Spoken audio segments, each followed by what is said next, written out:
Good evening. I guess I want to sort of make a statement first.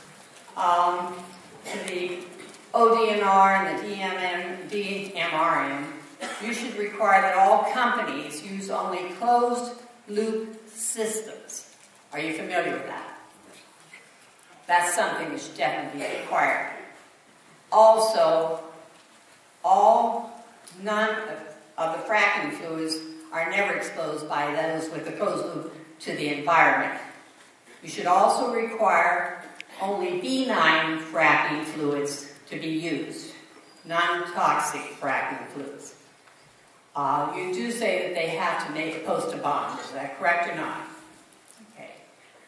Is there such a thing as a proprietary list of chemicals that they do not ever have to disclose?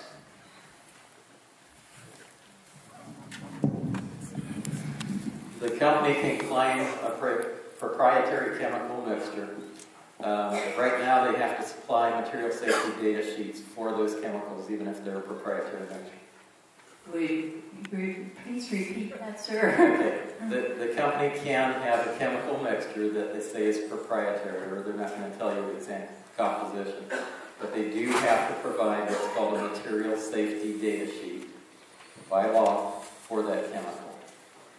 You say for that chemical, each individual chemical is for the mixture. For the mixture. For the mixture, but not necessarily each individual chemical is listed. Is that what I'm hearing you say?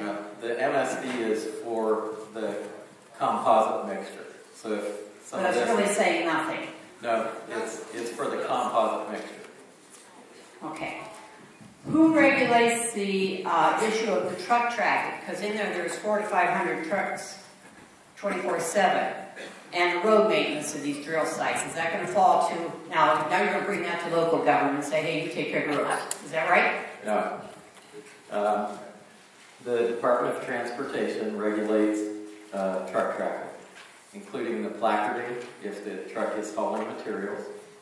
What the companies are doing now, those that might drill the horizontal wells, they've developed what they tell us are contracts that if they come in, and that kind of truck traffic might come into a local community, because of the impact and damage that might occur or probably would occur to some local road, they want to do pre-site surveys of those roads with the county engineer or whatever appropriate engineer, so they can evaluate the condition of the road before they go in, and then come up with a contract with that road authority so that if or when they damage it, they can have ongoing maintenance of that road and repair or replace the road immediately after their work is necessary.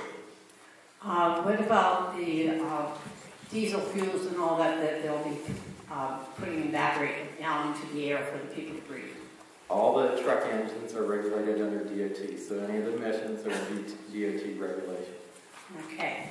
And is it correct that the leasing rights, if someone wants to drill on my property, ODNR's regulations do not cover private property lease agreements? No, a lease is a private contract. If any of you happen to want to lease your property or your mineral, the right to your mineral, that's a private contract. The state doesn't interfere with private contracts. So if you want to negotiate whatever term, the way a contract usually works is the company will come and they'll offer a condition that's their terms, and any contract's negotiable. So you can choose to negotiate the terms of that contract or reject the contract, but it is a private agreement, and the state doesn't get involved in that private contract negotiation.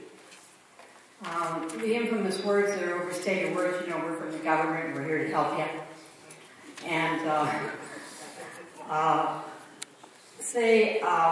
I would hope that the general public is made aware that any damage to their water or the ingress and egress in their property would be at their expense, not the government's.